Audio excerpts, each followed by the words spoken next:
خواتین و حضرات، یہ ایک اوپن لیٹر ہے، ایک کھلا ہوا خط ہے بھارت کے وزیر اعظم جناب نریندر مودی صاحب کے نام۔ میں اس امید پر اس کو سوشل میڈیا کے ذریعے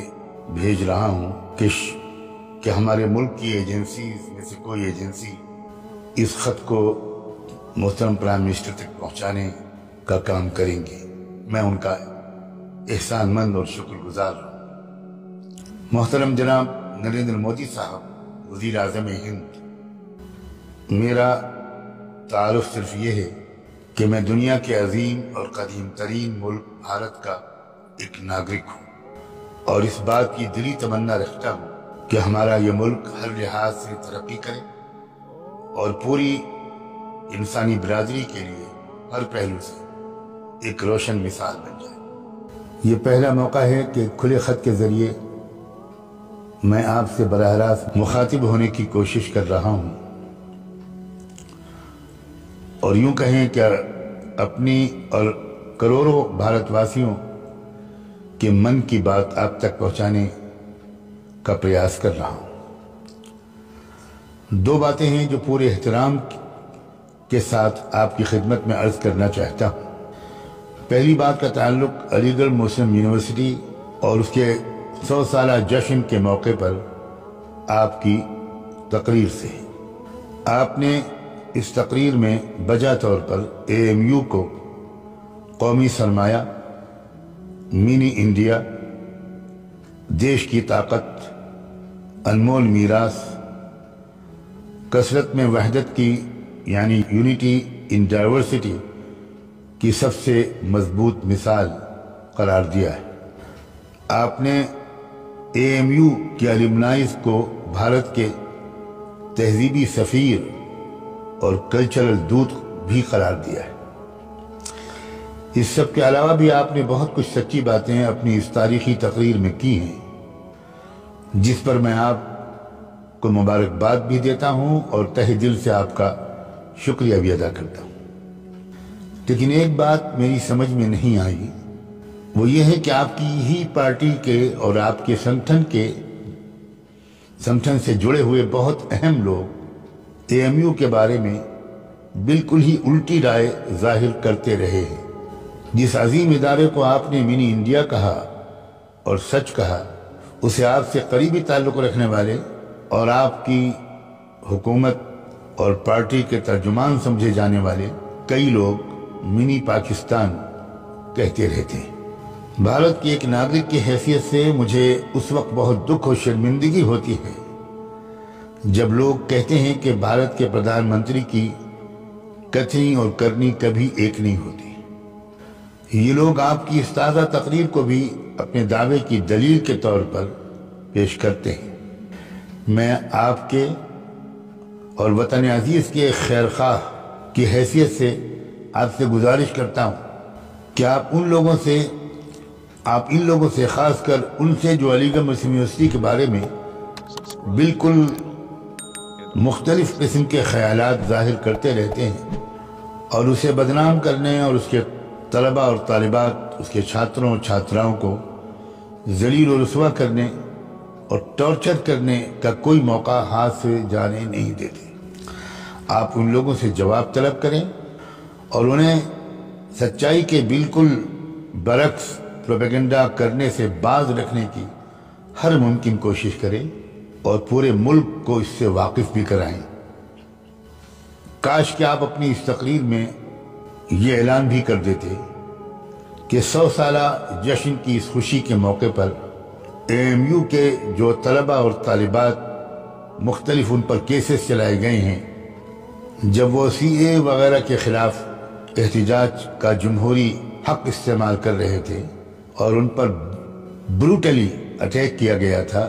آپ ان کے اوپر سے مقدمات کو اٹھا کر اور خود ان کو ملاقات کا موقع دے کر براہ راست ان کی بات سننے کا موقع دیتے تو سچ مچ علی گڑھ مسلم یونیورسٹی کا 100 سالہ جشن کے موقع پر آپ کا یہ ایک تاریخی گیسچر ہوتا جو سنہری حروف سے لکھا جاتا اور اس کو ہمیشہ یاد رکھا جاتا۔ AMU کے بارے میں ایک بات آپ سے اور کہنے کی اجازت چاہتا ہوں آپ بخوبی واقف ہیں کہ اس وقت سپریم کورٹ میں AMU کے مائنورٹی کیریکٹر کا معاملہ پینڈنگ ہے۔ پچھلی حکومت کی طرف سے، منموہن سنگھ کی سرکار کی طرف سے جو حلف نامہ داخل کیا گیا تھا، آپ کی حکومت نے اس کے واپس لے کر دوسرا حلف نامہ داخل کیا، جس میں آپ نے AMU کے اقلیتی کردار کے خلاف رائے ظاہر کی ہے۔ میں آپ کی حالیہ تقریر کے حوالے سے یہ گزارش کرتا ہوں کہ آپ اس حلف نامے کو واپس لے کر ایک نیا حلف نامہ جلد داخل کرائیں۔ ایسا کرنے پر آپ کا اعتبار و اعتماد بحال ہوگا اور ان لوگوں کی زبانیں بند ہو جائیں گی جو آپ کی تقریر پر منفی تبصرے کر رہے ہیں۔ یہ وضاحت بھی میں یہاں پر کرتا چلوں تو اچھا ہوگا کہ میں کانگریس کا حامی نہیں ہوں، اور اس سچائی کو پچھلے سال ہر سال سے ببانگ دہل بیان کر رہا ہوں کہ کانگریس نے سیکولرزم کا نقاب اوڑھ کر اکثر و بیشتر بھارت کے دستور کے جو سیکولر کردار ہے اور جو اس کی سیکولر روح اور آتما ہے، اس پر ہزاروں تیر و نشتر چلائے، اور ملک کو موجودہ حالات تک پہنچانے کی بنیادی ذمہ داری بھی میں کانگریس کی ہی مانتا ہوں۔ اور خود علی گڑھ مسلم یونیورسٹی کے اقلیتی کردار پر کانگریسی حکومت نے بھی مسلسل حملے کیے تھے۔ سن 1965 میں اس وقت کے وزیر اعظم شری لال بہادر شاستری کے ایما پر AMU کے مائنورٹی کیریکٹر پر حملہ ہوا تھا، اور اس وقت لکھنؤ سے نکلنے والے ایک ویکلی اخبار، اردو اخبار ندائے ملت نے، جس کے ٹرسٹیوں میں مولانا ابوالحسن علی ندوی اور مولانا محمد منظور نعمانی جیسے انٹرنیشنل فیم کے اسکالرز تھے اور عظیم رہنما تھے، اور جس کے ایڈیٹر ڈاکٹر محمد آصف قدوائی، اور جس کے پرنٹر پبلشر میرے بڑے بھائی جناب حفیظ نعمانی تھے، انہوں نے اس وقت علی گڑھ مسلم یونیورسٹی کے اقلیتی کردار کی حمایت اور سپورٹ میں اپنے اخبار کا ایک نمبر نکالا تھا، جسے اس وقت کی مرکزی اور ریاستی UP کی کانگریس سرکار کے حکم پر نکلنے سے پہلے ہی بین کر دیا گیا تھا، ضبط کر لیا گیا تھا۔ اور صرف ضبط ہی نہیں کیا گیا بلکہ میرے بڑے بھائی جناب حفیظ نعمانی اور ان دفتر کے 2 کارکنوں کو DIR کے تحت گرفتار کر لیا گیا تھا، اور 9 مہینے تک وہ جیل میں رہے، مگر حکومت عدالت میں چارج شیٹ پیش نہیں کر سکی اور بالآخر اسے مقدمہ واپس لینا پڑا۔ اس نمبر میں ملک کے نامور ماہرین قانون، سپریم کورٹ کے ریٹائرڈ ججز کے مضامین تھے۔ میں نے یہ بات صرف اس لیے کہی ہے کہ کہیں آپ یہ نہ سمجھیں کہ میں کچھ کانگریس کا سپورٹر ہوں، اس لیے میں آپ سے یہ باتیں کر رہا ہوں۔ مجھے امید ہے کہ آپ بہت پازیٹیولی میری ان باتوں پر ضرور توجہ فرمائیں گے۔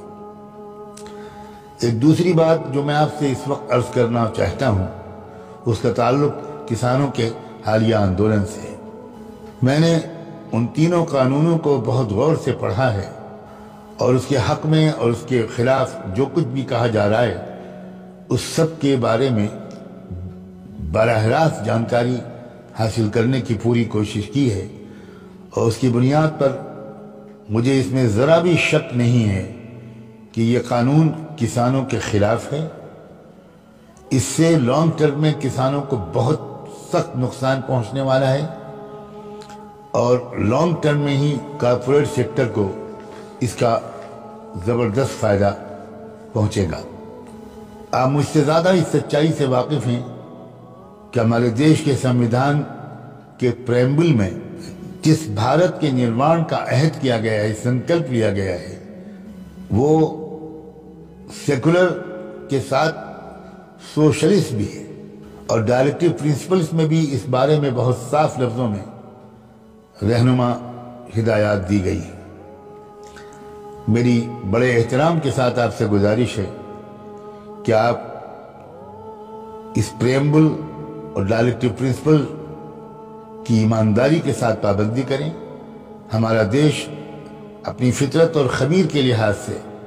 سیکولر بھی ہے اور سوشلسٹ بھی ہے، اور مجھے یقین ہے کہ اپنی فطرت کے خلاف ملک کو الٹی سمت میں چلانے کی کوئی کوشش کامیاب نہیں ہو پائے گی۔ دعا ہے کہ پوری نیک نیتی اور خیرخواہی کے ساتھ کہی گئی دیش کے ایک عام ناگرک کی یہ باتیں آپ کو متوجہ اور متاثر کر سکیں۔ انداز بیاں گرچہ بہت شوخ نہیں ہے، شاید کہ اتر جائے تیرے دل میں میری بات۔ بہت بہت شکریہ۔ خدا حافظ۔ سجاد نعمانی۔